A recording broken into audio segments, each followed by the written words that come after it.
ये तो कृष्ण अग्नि परीक्षा की बात हो गई। अभी तो अयोध्या पर ही आपकी पार्टी का स्टैंड कई बार अलग अलग फैसला आने के बाद भी आप मानने को तैयार नहीं होते हैं, जो कि लारी साहब कह रहे थे हम तो मानते हैं भाई फैसला आने के बाद। अब मथुरा के बाद क्या करेंगे? भाई जो सुप्रीम कोर्ट का जो फैसला दिया था उसमें हमने कहा था कि supreme court is supreme but it is not infallible. Supreme court ने कहा कि रात के अंधेरों में मूर्तियां रखी गई, वो चोरी से रखी गई। सुप्रीम कोर्ट ने कहा कि नीचे को बाबरी मस्जिद के तोड़ के नहीं बनाया गया, ऐसा कुछ नहीं था। सुप्रीम कोर्ट ने साफ साफ कहा कि सुप्रीम कोर्ट में कार सेवक। लारी साहब प्लीज, आपकी आदत हो गई है सर, हर किसी के बीच में मत बोलिए प्लीज। पार्टी और प्लीज प्लीज लारी साहब, आदिल की आवाज से। कांग्रेस पार्टी उतने ही राजीव गांधी ने शिलान्यास किया था और बाबरी मस्जिद पीवी नरसिम्हा राव के वक्त में शहीद हुई थी।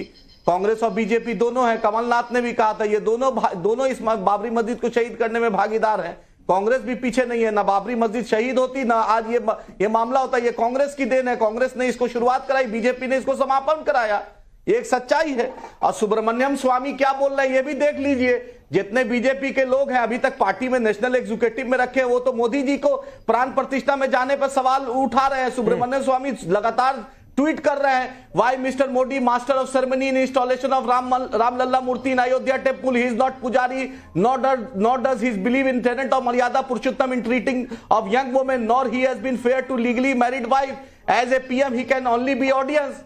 ये तो सुब्रमण्यम स्वामी कर रहे हैं। बीजेपी इन पर अरे तो सुब्रमण्यम स्वामी के हिसाब से आपकी पार्टी चलती है क्या? कभी डिबेट नहीं या सुब्रमण्यम स्वामी जो है बीजेपी की पॉलिसी तय करते हैं? नहीं, या फिर सुब्रमण्यम स्वामी जो है राम मंदिर ट्रस्ट को डायरेक्ट करते हैं कि किसको बुलाया जाए किसको नहीं बुलाया जाए?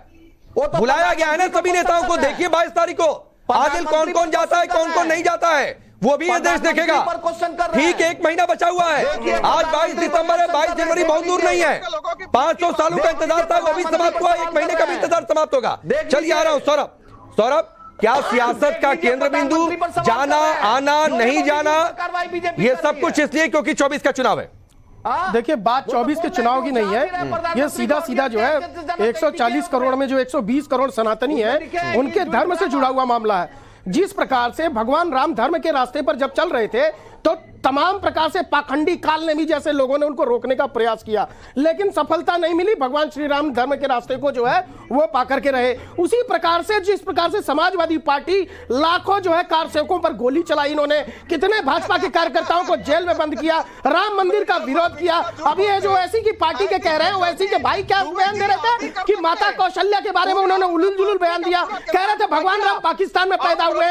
ऐसे लोगों का पाखंड जो है वो आज जो है खत्म हो गया। अच्छा 1 मिनट सौरभ रुकिए जरा, 1 मिनट सौरभ रुकिए। अरे लारी साहब कॉमेडी शो चल रहा है क्या?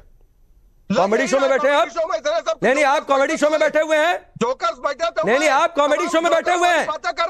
आप कॉमेडी शो में बैठे हुए हैं क्या? पहले शुभराज शाह ने कहा कि आपकी पार्टी की सरकार थी, गोलियां चली।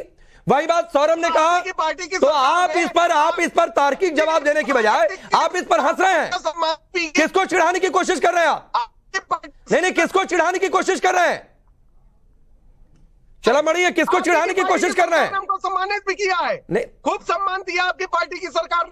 अच्छा ठीक चला मणि जी राकेश जी नहीं, तारिक साहब इतनी गरिमा रखी है। देखिए मैं बोल रहा था तो भी आप बीच में बोले जा रहे थे, सुब्रासा जी बोल रही थी तो भी आप बीच में बोले जा रहे थे। मतलब आप केवल बोलते रहिए, कोई कुछ ना बोले। राकेश भाई इनकी आवाज डाउन करिए। मुझे लगता है इस प्रकार से डिबेट की नहीं समझ में नहीं आती। ठीक लारी साहब प्लीज सबके बीच में मत बोलिए। शलमणि जी की आवाज होने आ रहा है।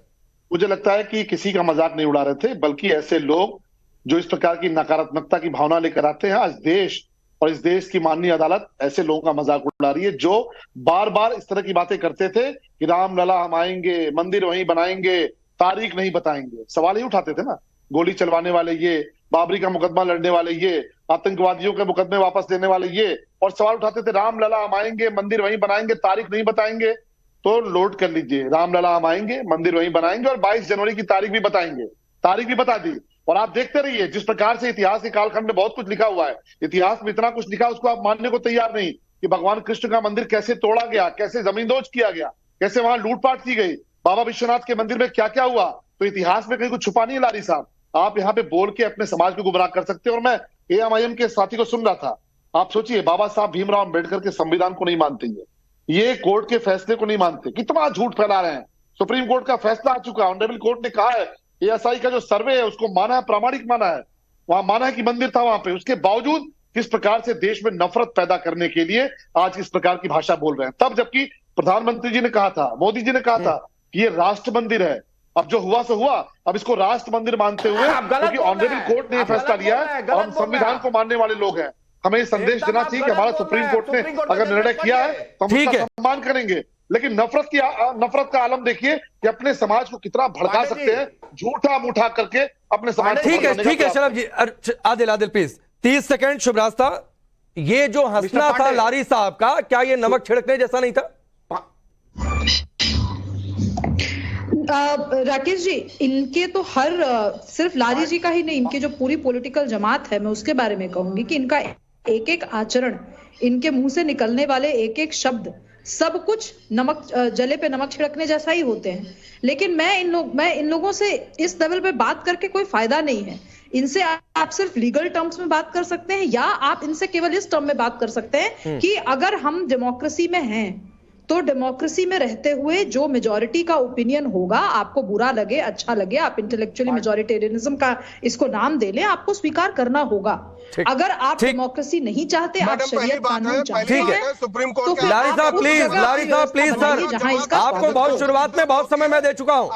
कंप्यूटर बाबा जी, एक आखिरी सवाल आपसे, क्या मथुरा पर जो मामला कोर्ट में चल रहा है, इसके बावजूद लोगों की अपनी अपनी राय है, तो क्या आपकी ओर से कोई इनिशिएटिव होगा? हम लोगों को तो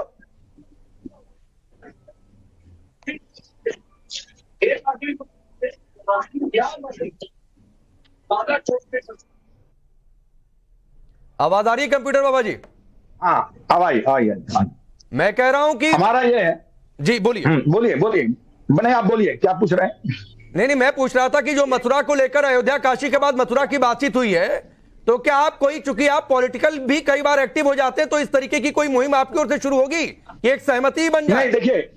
नहीं देखिए, राम मंदिर में भरोसा था, हमारे लाखों महात्माओं ने अपना शरीर बलिदान किया वहां पे, और न्यायपालिका पे भरोसा था, हमें मिला भी, और आज राम मंदिर तैयार हो गया। रहा कृष्ण मंदिर मथुरा में, तो मथुरा में भी यदि न्यायपालिका हमें उसको देती है मथुरा बनाने के लिए, तो हम भी न्याय पे ज्यादा भरोसा रखते हैं। हम सब साधु संत भी रखते हैं, क्योंकि हमें मालूम है कि मथुरा का मंदिर जो है इसलिए बनेगा। ठीक है।